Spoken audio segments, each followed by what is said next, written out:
Hi, and welcome to English-Fabule. Are you learning English?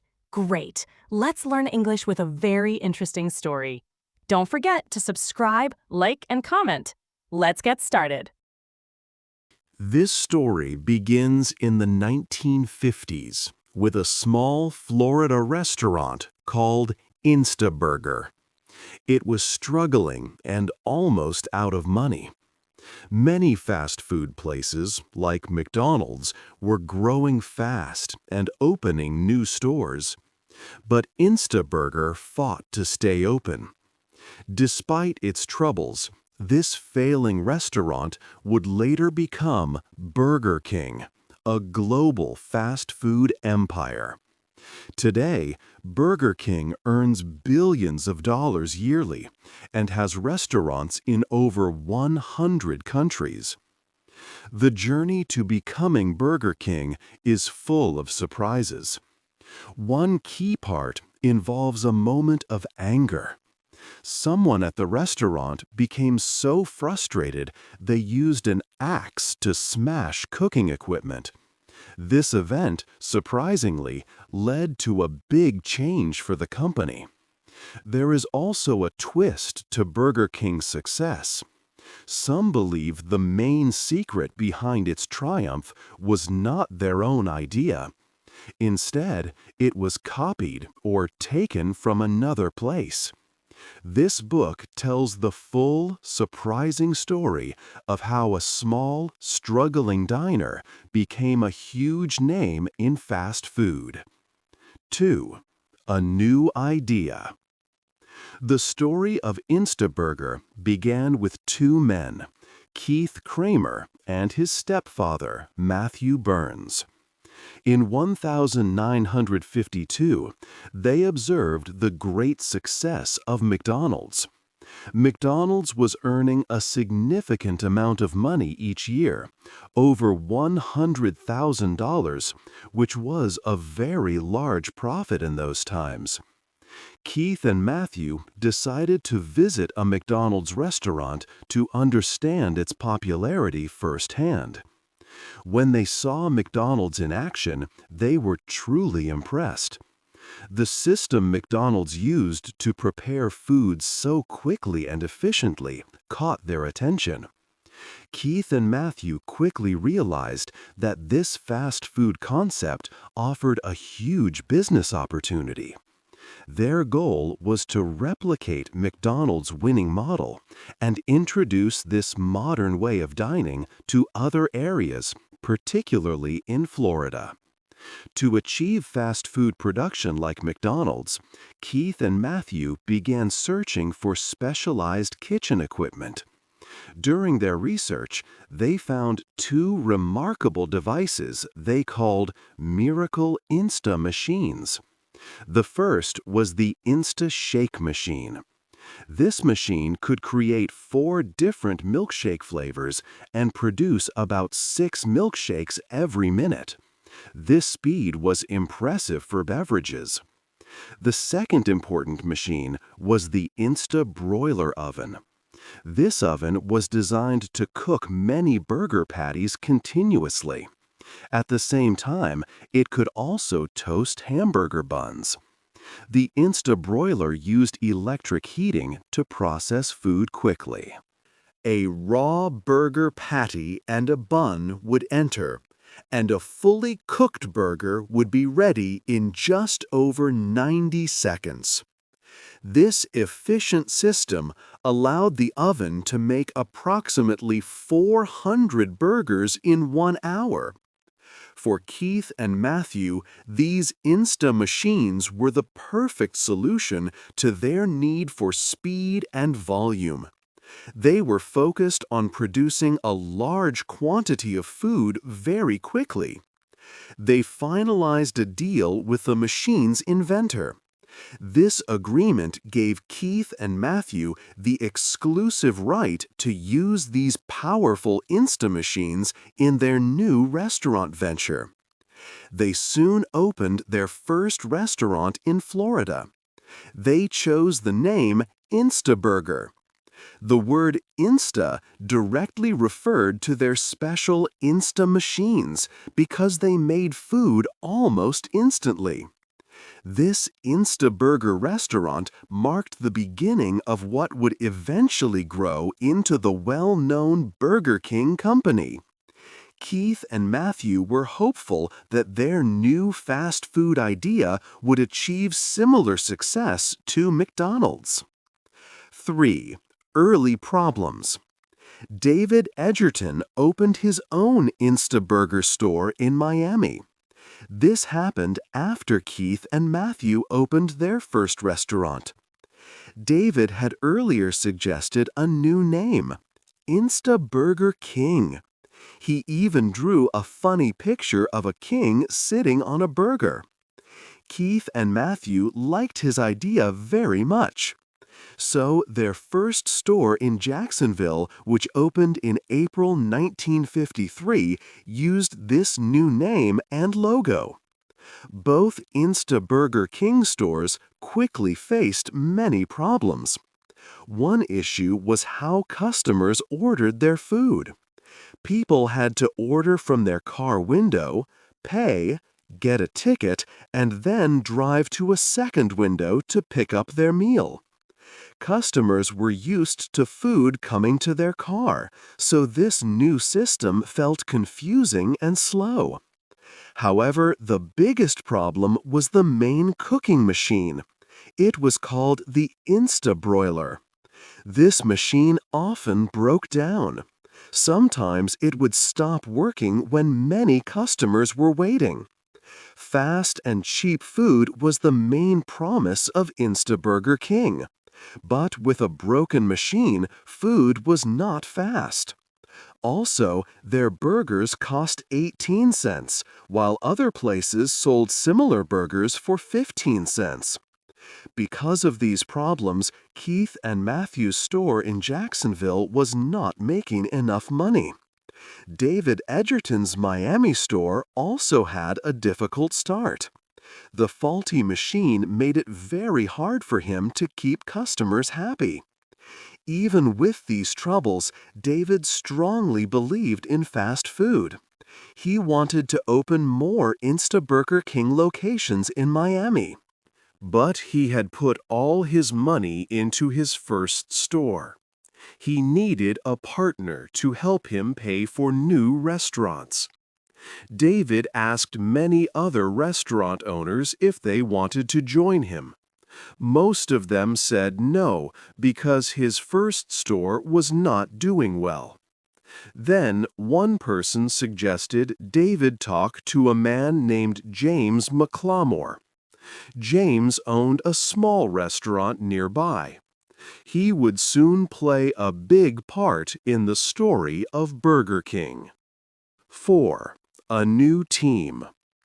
James McLamore had a difficult life early on. He was born in 1926. His family had money, but his father lost it all in the 1929 stock market crash. Soon after, James's grandfather died. Many thought the family's money problems made him sick. James's mother then went to a mental hospital. He never saw her again. Mental hospitals in those days were very scary places. Because his father lost his job, James moved to his grandmother's farm. A fire destroyed much of the town. His grandmother had to sell many things so they could live. Despite these problems, James worked hard. He went to Cornell University. He started with only $11, graduating in 1947 with important business skills. After some jobs in restaurants, James saved enough money. He opened his own restaurant in Miami, Florida, called the Brickell Bridge. It made a small profit. Then James met David Edgerton. David, Instaburger King's first franchisee, told James his idea to open more stores. He needed a partner with money. James liked the idea of owning many fast food restaurants. David and James got along well. They both wanted to build a chain of restaurants. David said his first store was making a good profit, about 28%. James was ready to agree. But James wanted to check the numbers first. David gave him a basket full of papers, not neat books. James looked at them himself. He found out that David was wrong. The store was not making money. It was losing 56% of its money. Most people would stop. But James was still excited about opening many stores. He believed the losses were because of new store costs. He also really liked David. They had the same ideas and vision. David was honest and worked hard, which James valued. So James and David decided to become partners. James sold his restaurant, the Bricklebridge. He put all his money, $20,000, into Insta Burger King of Miami. This matched David's investment, making them 50-50 partners. This partnership would be key for Burger King's future. However, they made a big mistake. With James's new money, they did not fix the problems with their first store. They had debt, faulty burger machines, and a disliked ordering system. Instead, David and James got too excited. They used the money to open 2 more new Insta Burger King stores. They served the same okay food, cooked on the same faulty machines. James later said this was a critical error. It almost made the company run out of money. They had more failures to face before finding success. 5. A lucky break. The business was in deep trouble. James and David needed more money to keep their restaurants open. James talked to Harvey Fruhoff, a rich friend of his father-in-law. Harvey agreed to invest $65,000 in their company. In return, Harvey would own half of their business. This was a lot of money, and it seemed like a fresh start. However, David and James did not use this new money to pay their old debts. Instead, they made a risky choice.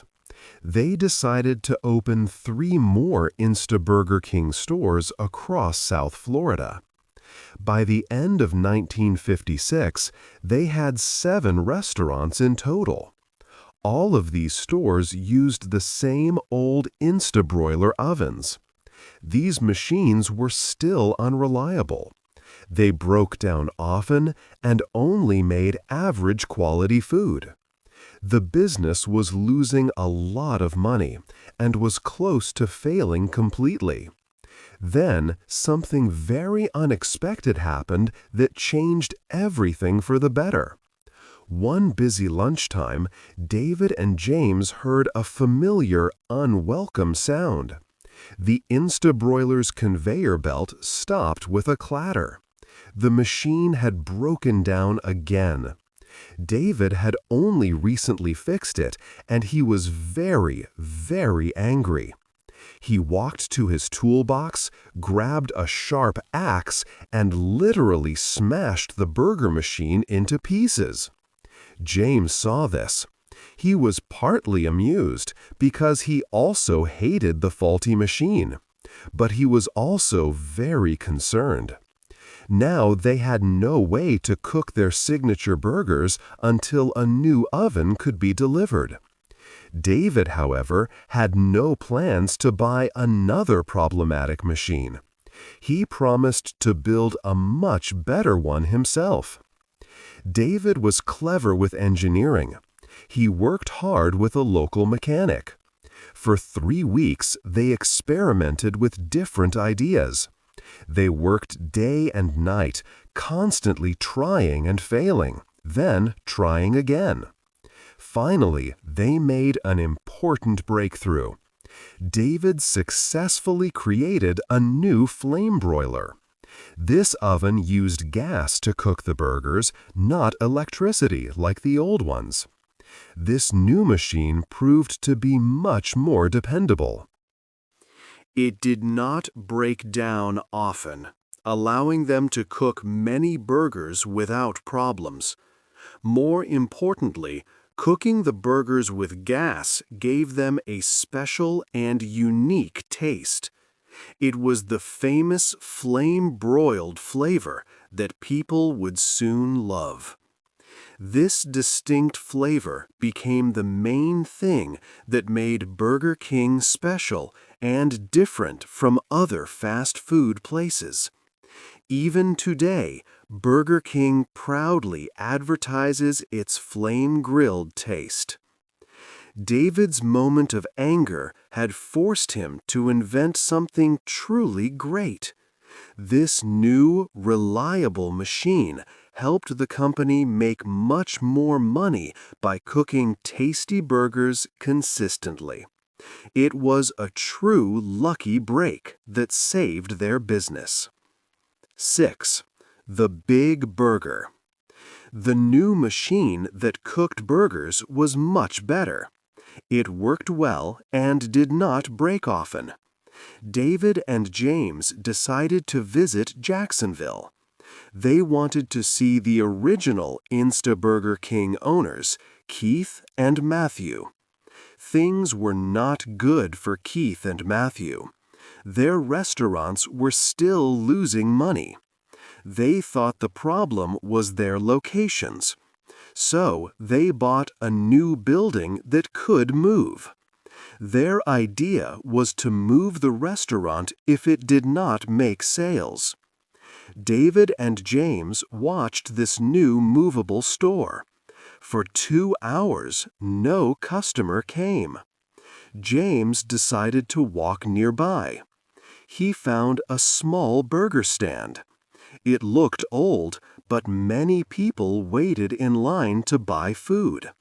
James joined the line. He saw that most customers bought a very large burger. It had a 1/4 pound of meat and a 5-inch bun. It also had lettuce, tomatoes, pickles, onions, and mayonnaise. This burger was much bigger than the ones at Burger King or McDonald's. James bought 2 of these big burgers. He took one back for David. Both men agreed it was the best burger they had ever eaten. On their drive back to Miami, James had an idea. He said they should make a burger just like it. He thought of a name, the Whopper. This name would show how big the burger was.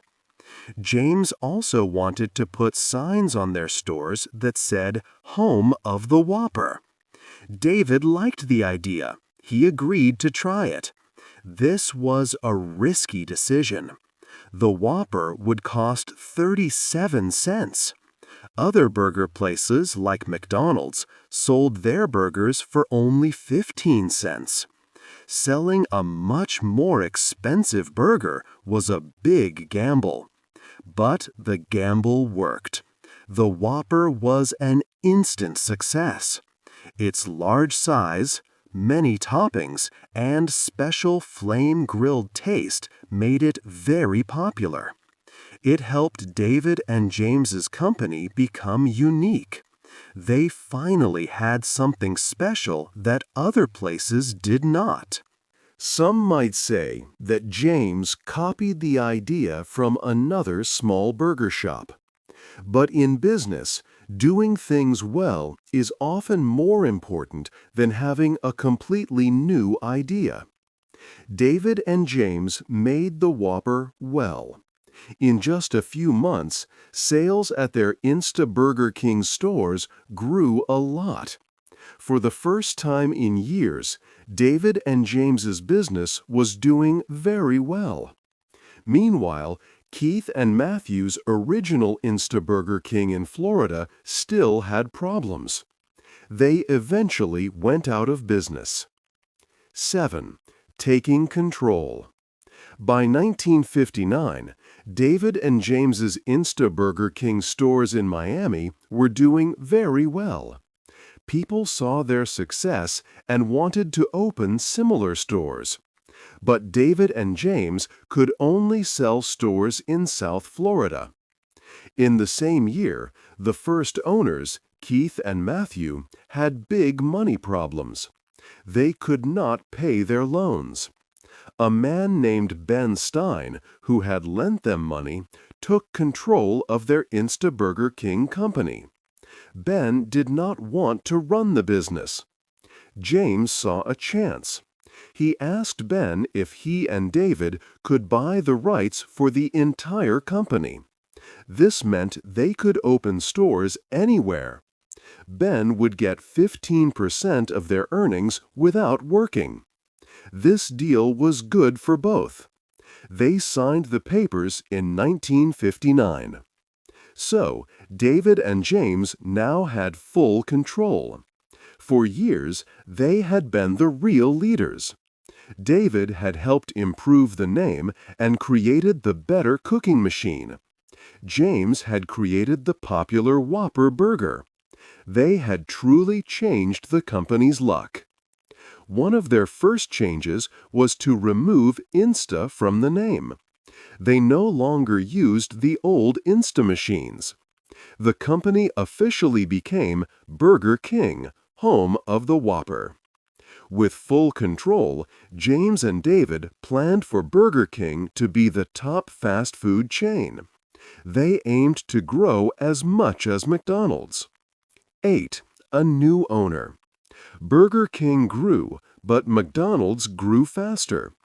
In 1962, Burger King opened 7 new stores. McDonald's opened 107. James McLamore hoped Burger King could catch up. He saw Burger King was growing fast. But then McDonald's offered its shares to the public. This made McDonald's very rich and powerful. It was now much harder for Burger King to compete. James knew Burger King needed a big partner with a lot of money. In 1967, Pillsbury, a large food company, wanted to buy Burger King. James was happy about this. He thought Pillsbury could help Burger King grow very big. David Edgerton was not sure. He worried about losing control. But James also wanted more time with his family after working so hard. So, David agreed to the sale.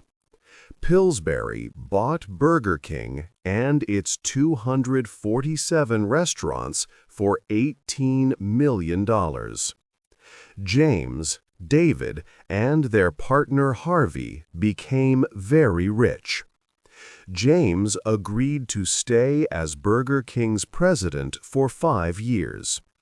His salary increased greatly. Pillsbury promised to give Burger King many resources. This meant James could work less and spend more time with his family. But the deal was not perfect. Pillsbury wanted to control many decisions. David did not like this. In 1969, David left Burger King. He started other restaurant businesses. James stayed for 5 years. He wanted Burger King to grow faster, but Pillsbury wanted to slow down. They thought growth was too quick. They wanted all Burger King stores to be the same. Because of this, Burger King's growth slowed. In 1968, Burger King opened 108 new stores. But by 1972, they opened only 91. McDonald's was opening a new store every day. James left in 1972 when his contract ended. He still helped Burger King as an ambassador until he died in 1996. Even with slower growth, Burger King had almost 3 times more restaurants when James left. Pillsbury hired Donald Smith from McDonald's. He helped make all Burger King stores look and feel consistent. He also added new food items and bought land for stores. These changes helped Burger King build a strong base. Over the years, Burger King had many different owners. Today, it is part of Restaurant Brands International and is worth billions. But James and David's early ideas, like the Whopper and flame grilling, were key to starting this big company. What do you think was the most important choice James and David made for Burger King's success? Hey there! Just a second before you go. If you learned something new today, please give this video a like, write your thoughts in the comments, and subscribe to the channel. It only takes a second, and it really, really helps to create even better English videos for you. Your support means the world. Thank you.